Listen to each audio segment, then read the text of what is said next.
Que fait l'Union européenne pour lutter contre les paradis fiscaux? Quels textes a-t-elle adopté? Quelles sont les limites de ces textes? Je t'invite donc à rester et à regarder cette vidéo, très cher citoyen éclairé.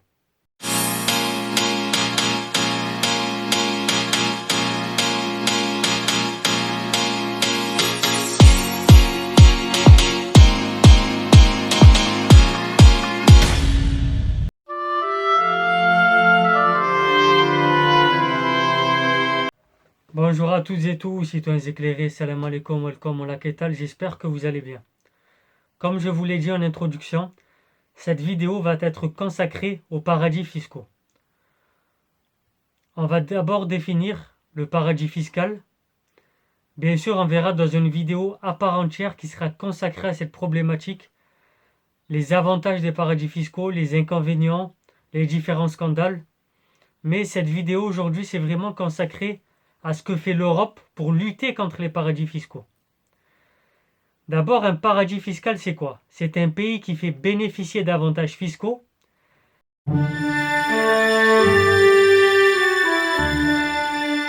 les non-résidents qui y placent des capitaux. Les paradis fiscaux ont plusieurs dénominations. Ils sont parfois appelés paradis bancaires ou centres financiers offshore. Donc, c'est des territoires où les flux de capitaux circulent dans un contexte rendu attractif par le système fiscal, qui peut même être quasiment inexistant pour les non-résidents et par le secret bancaire qui les met donc à l'abri des autorités internationales. L'Europe fait un pas contre les paradis fiscaux, notamment via un dispositif législatif.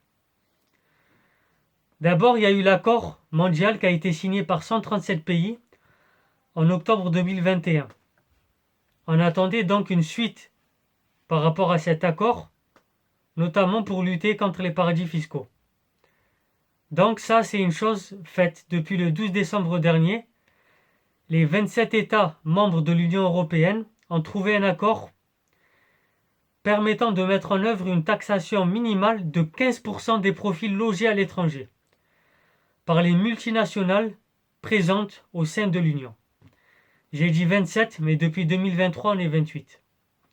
On reviendra aussi dans une vidéo, notamment sur les évolutions au niveau de l'Union européenne, et on fera une vidéo spécifique sur la Commission, le Parlement, le rôle de ces différentes institutions qui échappent malheureusement à bon nombre de citoyens, et c'est tout à fait normal. Et c'est pas assez expliqué, notamment dans les médias. Bref, c'est un sujet à part entière. Du coup, je vous disais que l'Europe a pris le leadership dans la transposition de l'accord mondial. C'est assez rare, il faut bien le souligner, que l'Europe soit leader dans un domaine.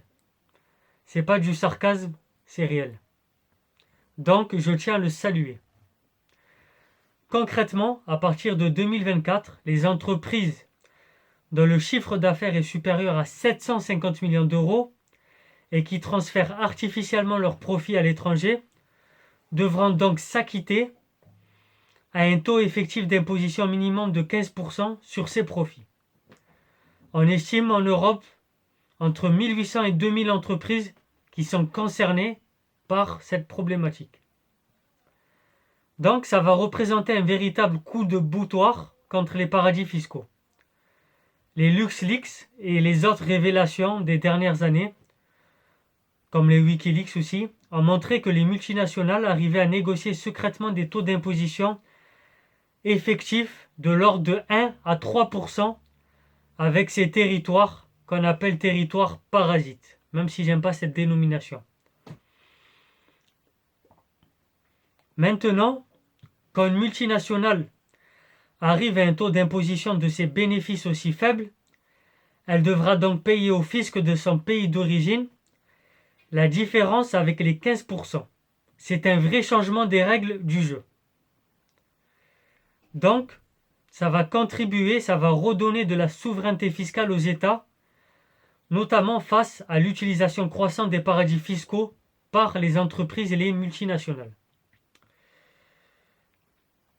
Selon les dernières estimations de Ludwig Weyer, qui est le ministre des Finances au Danemark, et d'un autre chercheur qui s'appelle Gabriel Zucman, qui en fait justement des travaux sur le sujet, la part des profits internationaux des firmes logées dans les paradis fiscaux est passée de moins de 2% dans les années 1970 à près de 40% aujourd'hui.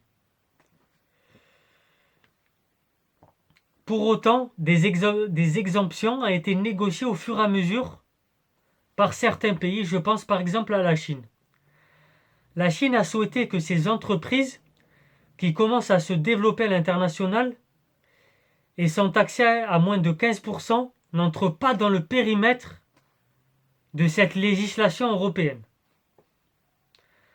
D'autres pays ont fait valoir qu'ils avaient besoin d'attirer l'activité réelle et pas artificielle des entreprises, notamment pour leur développement. Ici, je parle bien sûr de faciliter la recherche, par exemple, dans ces pays, pour les aider à se développer. Donc c'est légitime entre guillemets. Si le taux d'imposition est inférieur à 15%, mais que l'activité économique est réelle, il faudra 10 ans pour arriver progressivement, c'est-à-dire année par année, au taux de 15%. Donc maintenant, on va voir les limites de l'accord. Cet accord international qui va transcrire l'Europe ne va pas remettre en cause la concurrence fiscale que peuvent se livrer les États pour attirer les activités économiques réelles. Il va seulement, entre guillemets, encadrer les pratiques fiscales douteuses des entreprises qui sont de connivence avec les paradis fiscaux, c'est-à-dire qui souhaitent faire sortir leurs capitaux. Donc, chaque pays reste libre de fixer son taux d'imposition nationale des bénéfices au niveau qu'il le souhaite. Ça, c'est une deuxième faiblesse. Par exemple, pour la France, elle pourrait récupérer, selon les estimations, environ 7 milliards d'euros de recettes fiscales, mais les estimations restent encore à affiner. Et enfin, pour conclure cette vidéo, parce que je vois qu'on arrive au bout, si tous les paradis fiscaux montent leur taux d'imposition à 15%, la base fiscale reviendra dans chaque pays.